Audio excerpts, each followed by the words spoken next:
Hello dear student, কেমন আছো তোমরা সবাই? আশা করি ভালো আছো, আমিও ভালো আছি।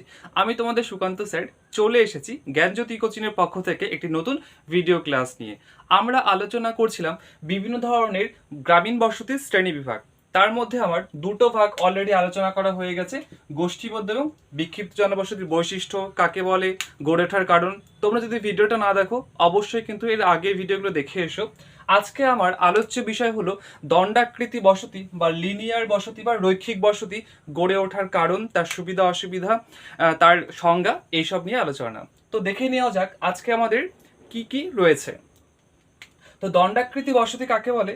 যখন কোনো বসতি কোনো সড়ক পথ, কোনো রেলপথ, কোনো নদী, কোনো হ্রদ এসবকে কেন্দ্র করে বা সমুদ্র উপকূলবর্তী অঞ্চলকে কেন্দ্র করে যখন সরল রেখা বরাবর একইভাবে সারিবদ্ধভাবে যখন গড়ে ওঠে, তখন সেই ধরনের জনবসতিকে আমরা বলবো রৈখিক বসতি বা দণ্ডাকৃতি বসতি। এই রৈখিক বা দণ্ডাকৃতি বসতি এক ধরনের গোষ্ঠীবদ্ধ বসতিরই একটি ভাগ। তো এই যে দণ্ডাকৃতি বসতি, এই বসতির কিছু বৈশিষ্ট্য রয়েছে। যেমন দেখা যায় যে এই ধরনের বসতিতে বাড়িঘরগুলো কিন্তু পরপর সারিবদ্ধভাবে অবস্থান করে। তো দেখা যায় শহরের আশেপাশে যে সমস্ত অঞ্চল রয়েছে সেখানে এই গোষ্ঠীবদ্ধ বসতি অর্থাৎ দণ্ডাকৃতি বসতি কি হয়েছে, সেখানে অনেক ঘনভাবে অবস্থান করে, অর্থাৎ বাড়িঘরগুলি ঘেঁষাঘেঁষিভাবে অবস্থান করে। কিন্তু শহর থেকে যতই দূরে যাওয়া যায় ততই কিন্তু এই রৈখিক বসতি বা দণ্ডাকৃতি বসতি কিন্তু যে বাড়িঘর তাদের মধ্যে কিন্তু দূরত্ব ক্রমশ বাড়তে থাকে। এরপরে দেখা যায় যে এই যে দণ্ডাকৃতি বসতি বা রৈখিক বসতি রয়েছে, এই রৈখিক বসতির যারা অধিবাসী রয়েছে অর্থাৎ যারা বসবাস করে তাদের মধ্যে কিন্তু সামাজিক যোগাযোগ অত্যন্ত বেশি হয়, আবার গ্রামের দিকে কিন্তু এই যোগাযোগ অত্যন্ত কম পরিমাণে হয়। এই ধরনের বসতি সবসময় কোনো সড়ক পথ বা কোনো কিছুকে কেন্দ্র করেই কিন্তু গঠিত হয়।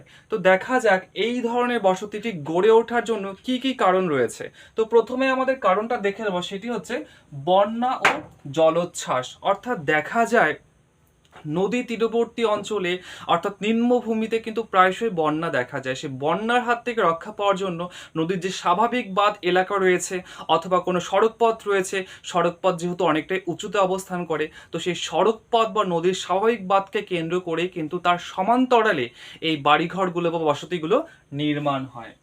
এরপরের আমি দেখে নেব ঝড়। অর্থাৎ দেখা যায় যে দুটো বালিয়াড়ি, সেই বালিয়াড়ি মধ্যবর্তী অঞ্চল, সেখানে আর কি আমাদের সেই বালিয়াড়ি সমান্তরালে কিন্তু ঝড় থেকে রেহাই পাওয়ার জন্যই আমাদের কিন্তু দণ্ডাকৃতি বসতি তৈরি হয়। যেমন দেখা যায় যে বঙ্গোপসাগর, তার সঙ্গে হচ্ছে বঙ্গোপসাগরের সমান্তরালে দীঘা, কলকাতা, তারপরে এদিকে হচ্ছে ওড়িশা, এদের যে উপকূল রয়েছে সেই উপকূল বরাবর কিন্তু আমাদের দণ্ডাকৃতি বা রৈখিক বসতি তৈরি হয়েছে। এরপরে মৎস্য শিকার, অর্থাৎ যারা মৎস্যজীবী, যাদের প্রধান জীবিকা মৎস্য শিকার, প্রাথমিক অর্থনৈতিক এক ধরনের ক্রিয়াকলাপ, তো যারা এই ধরনের কাজের সঙ্গে যুক্ত আছে তারা দেখা যায় যে নদী থেকে তারা কিন্তু খুব একটা দূরে থাকতে পছন্দ করে না, নদীর সমান্তরালে বা নদীর বাঁধের আশেপাশে থাকতে পছন্দ করে। যারা সমুদ্রে মাছ ধরে তারা সমুদ্রের উপকূল বরাবর কিন্তু বসবাস করে।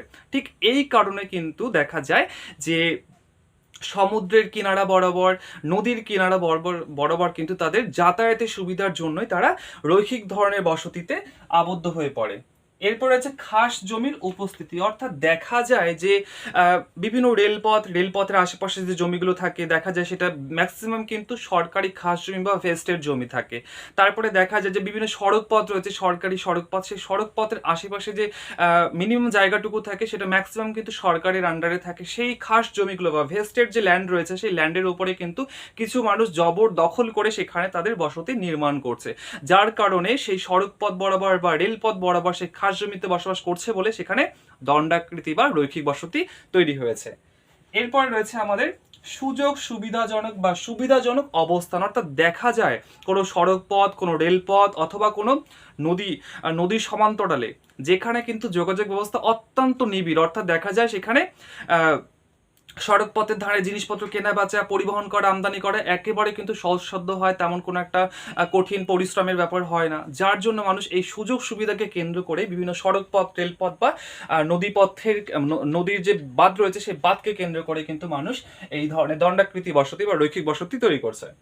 এরপর আমাদের লাস্ট রয়েছে অন্যান্য কারণ। অর্থাৎ দেখা যায় যে শুধুমাত্র এই কারণগুলির জন্য না, আর অন্যান্য কারণের জন্য, যেমন কিছু অধিবাসী সম্প্রদায়ের মানুষ রয়েছে যাদের বসতি বাড়িগুলো কিন্তু পরপর অবস্থান করে, অর্থাৎ তাদের বাড়ির ছাদগুলো কিন্তু একটি বাড়ির সঙ্গে অপর বাড়ির ছাদ কিন্তু লাগানো থাকে।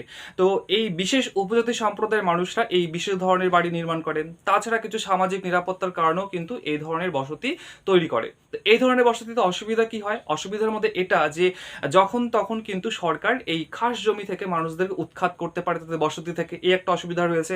দ্বিতীয় কি অসুবিধা রয়েছে, যে যারা সড়ক পথকে কেন্দ্র করে বসবাস করে তাদের ক্ষেত্রে দেখা যায় যে এই সড়ক পথের কিন্তু প্রভৃতি দূষণের কারণে কিন্তু সেখানকার মানুষদের অনায়াসে কিন্তু দূষণের একটা মুখে পড়ে যায়, যার জন্য কিন্তু এই ধরনের বসতিতে মানুষ বিভিন্ন রোগগ্রস্ত বা রোগাক্রান্ত হয়ে পড়ে। তো এই ছিল আজকে আমার আলোচ্য বিষয়। এখানে ছবিও দেখতে পাচ্ছ তোমরা, একটা পথ ভিত্তিক, অর্থাৎ এই হচ্ছে মেন রাস্তা, এই রাস্তাকে কেন্দ্র করে কিন্তু রাস্তার দুপাশে বিভিন্ন বসতি তৈরি হয়েছে। এখানে দেখিয়েছি নদী ভিত্তিক, অর্থাৎ একটা নদী বয়ে গেছে, নদীর দুই পাড়ে বা স্বাভাবিক বাঁধ এলাকায় কিন্তু বিভিন্ন ধরনের বাড়ি তৈরি হয়েছে। এছাড়াও যদি অন্য কোনো কারণ থাকে তোমরা অবশ্যই কমেন্ট করে জানাও, কোনো সুযোগ সুবিধা থাকলে অবশ্যই সেটা কমেন্ট করে জানাও।